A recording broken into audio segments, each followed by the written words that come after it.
Prosty, ogrodowy chustecznik w stylu greckim. Czy tutaj mogło coś pójść nie tak?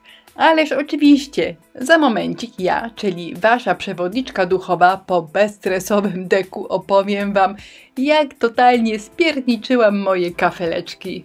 Zdjęcia przeleciały szybko, więc mam nadzieję, że nie zwróciliście uwagi, co tam jest nie tak. Ale jak już raz wam to pokażę, to tego cudu się nie da odzobaczyć. Prawdę mówiąc, chciałam całość wyrzucić do kosza albo robić kafelki jeszcze raz, ale zabrakło mi czasu, bo lato takie piękne, spacery z psem cudowne, a siedzenie i robienie czegoś po raz drugi nie wchodziło w grę. Ale zacznijmy od tego, co poszło dobrze, bo to zawsze dobrze idzie. Lazur to super preparat. Najpierw przemalowałam na brązowo i to jest kolor orzechowy, a potem jeszcze troszkę poprawiłam czarnym, czyli mahoniowym. Dwa kolory pięknie się przenikają, myślę, że drewno wygląda bardzo naturalnie. Teraz je jeden raz polakierowałam i zaraz zaczną się schody.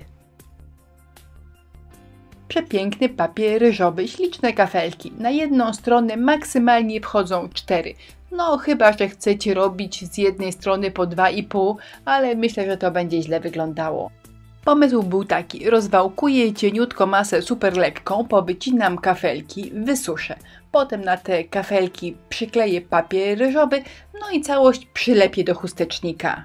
Zmierzyłam wielkość płytek na papierze ryżowym i postanowiłam, że wytnę z masy troszkę większe. Każda będzie większa o pół centymetra. Nawet jeżeli biała glinka będzie mi naokoło wyłaziła, to nie szkodzi, zamaluję ją na brązowo i na czarno, bo chciałam, żeby kafelki optycznie wydawały się większe.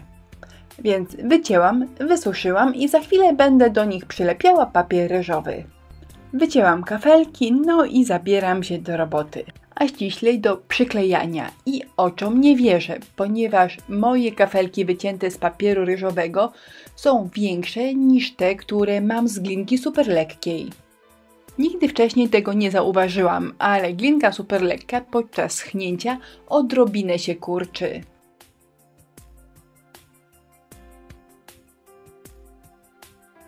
Chciałam wam tutaj pokazać, jak to skurczenie wygląda, jaka jest różnica, ale kompletnie tego nie widać. Jakoś te boki się ukryły, a tak naprawdę one odrobinę wystają poza kafelkę. Druga rzecz, którą mi bardzo trudno pokazać, to te kafelki z glinki super lekkiej skurczyły się trochę nierówno. Nie starałam się, żeby grubość była taka, wiecie, idealnie w punkt, identyczna u każdej kafelki. Więc jedna jest troszkę grubsza, a druga trochę cieńsza. Pomyślałam, że to będzie nawet fajnie wyglądało, tak naturalnie, jak ręcznie robione.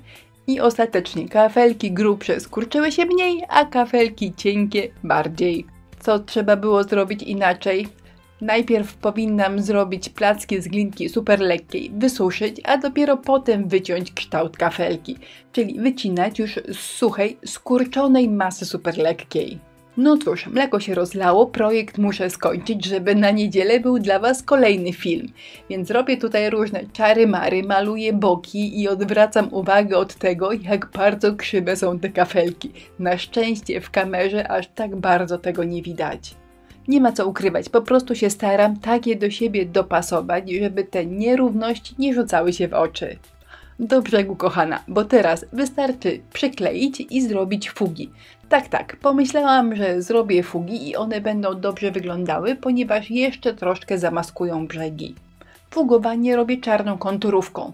Jest taki maleńki minus, że po wyschnięciu ta konturówka okropnie się świeci, więc wzięłam pędzelek i ją zamalowałam lakierem matowym. A kafelki, żeby wyglądały bardziej naturalnie, postanowiłam nabłyszczyć. Można użyć jakiegoś lakieru 3D, żeby był bardziej wypukły, a ja używam Pouring Glaze. I jeszcze odrobinę cieniowania, bo myślę, że zawsze daje to taki ładny efekt 3D. Czarna farba akrylowa oraz skośny pędzelek 8 mm. Z 3 stron są kafelki, a z jednej zrobiłam uchwyt. Właściwie się nie przyda, ale myślę, że dobrze wygląda. Kolor nawet pasował, ale pomyślałam, że go jeszcze troszkę poprawię, czyli wszystko zamalowałam czarną farbą akrylową, a potem odrobinę z góry tej farby starłam. Myślę, że to teraz super wygląda. I jeszcze dodam sznurek oraz plakietkę handmade, zrobioną samodzielnie z glinki super lekkiej oraz pieczątki, czyli stempla, jak kto woli. A mój ogrodowy, bardzo krzywy, nierówny chustecznik prezentuje się tak. Mówcie co chcecie, mi to naprawdę nie przeszkadza. Uważam, że ma swój klimat, że jest jednorazowy.